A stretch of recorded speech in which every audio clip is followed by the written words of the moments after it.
নমস্কার, চলে এলাম আরও একটি নতুন রেসিপি নিয়ে। আজকের রেসিপি হলো মিষ্টি দইয়ের রেসিপি। এটি আমি খুব সহজেই আপনাদের সঙ্গে শেয়ার করব এবং খুব সহজ প্রক্রিয়ায় এটি আমি তৈরি করব, যেটা কিন্তু খেতে হবে অপূর্ব স্বাদের, পুরো দোকানের মতোই। তো চলুন, প্রথমেই আমি করে নেব এখানে একটা চিনির ক্যারামেল। চিনির ক্যারামেল করার জন্য আমি প্রথমেই একটা কড়াই বসিয়ে নিয়েছি।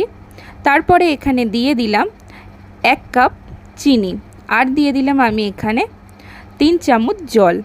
তারপরে এটাকে চিনির একটা ক্যারামেল তৈরি করে নেব। গ্যাসটাকে কিন্তু আমি হাই হিটেই রেখেছি প্রথমে 5 মিনিট, তারপরে লো হিটে আমি এটাকে তৈরি করে নিচ্ছি। খেয়াল রাখতে হবে যেন এই চিনির ক্যারামেলটা খুব বেশি পুড়ে না যায় এবং কালো না হয়ে যায়, তাহলে কিন্তু দইটা খেতে কিন্তু তেতো হয়ে যাবে। এরপর আমি অন্য একটি পাত্রে দুধ জাল দিয়ে রেখেছিলাম, সেখান থেকে 2 চামচ দুধ নিয়ে ভালো করে ক্যারামেলটার সঙ্গে মিশিয়ে এরপরে দুধের সঙ্গে মিশিয়ে নিলাম। তারপরে খুব ভালো করে একটা হাতার সাহায্যে এরকম নাড়িয়ে মিশিয়ে নিলাম। ওখান থেকেই আমি 1 হাতা দুধ এখানে তুলে নিয়ে এর মধ্যে মিল্ক পাউডার দিলাম, দিয়ে ভালো করে নাড়াচাড়া করে রাখছি। আমি 2 চামচ মিল্ক পাউডার নিয়েছিলাম। তারপর আবারও আমি দুধের সঙ্গে এটাকে মিশিয়ে দিয়ে ভালো করে নাড়াচাড়া করে নিচ্ছি। এই সময় গ্যাসের আঁচটাকে আমি রেখেছি মিডিয়াম ফ্লেমে। এর আগে কিন্তু আমি 1 লিটার দুধকে ভালো করে ফুটিয়ে বেশ খানিকটা কমিয়ে নিয়েছি।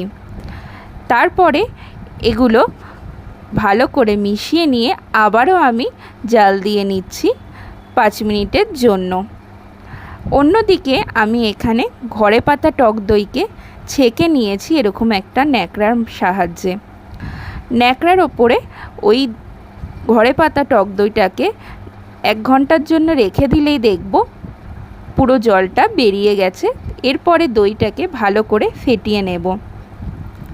যে পাত্রে পাতবো সেই পাত্রে আমি ভালো করে দইটাকে মাখিয়ে নেব। মাটির হাঁড়িতে পাতলে খুবই ভালো হয়। মাটির হাঁড়ি বা পাত্রে পাতলে যদি না থাকে সেক্ষেত্রে চীনামাটি বা কাচের পাত্রেও পাতা যেতে পারে। দুধটা ভালো করে জাল দেওয়া হয়ে গেলে আমি কিন্তু এখানে নামিয়ে নিয়েছি। আমি কিন্তু একদমই এর মধ্যে সর ফেলবো না, সেক্ষেত্রে কিন্তু দইটা ভালো বসবে না। তাই একটা পাত্রে জল নিয়ে অনবরত আমি ফ্যানের তলায় বা ভালোভাবে এটাকে নাড়াচাড়া করে নিচ্ছি, যাতে সর না পড়ে অথচ দুধটা ঠান্ডা হয়ে যায়। সেই অবস্থাতেই টক দইটা মেশাতে হবে। এরপরে টক দইটাকে যেটা ফেটিয়ে রেখেছিলাম সেটা দিয়ে দিলাম এবং আবারও নাড়াচাড়া করে নিচ্ছি। এর আগে একটা কথা বলি, এই যে দুধটা সেটা কিন্তু খুব বেশি ঠান্ডা করলে চলবে না, আবার খুব বেশি গরম থাকলেও হবে না।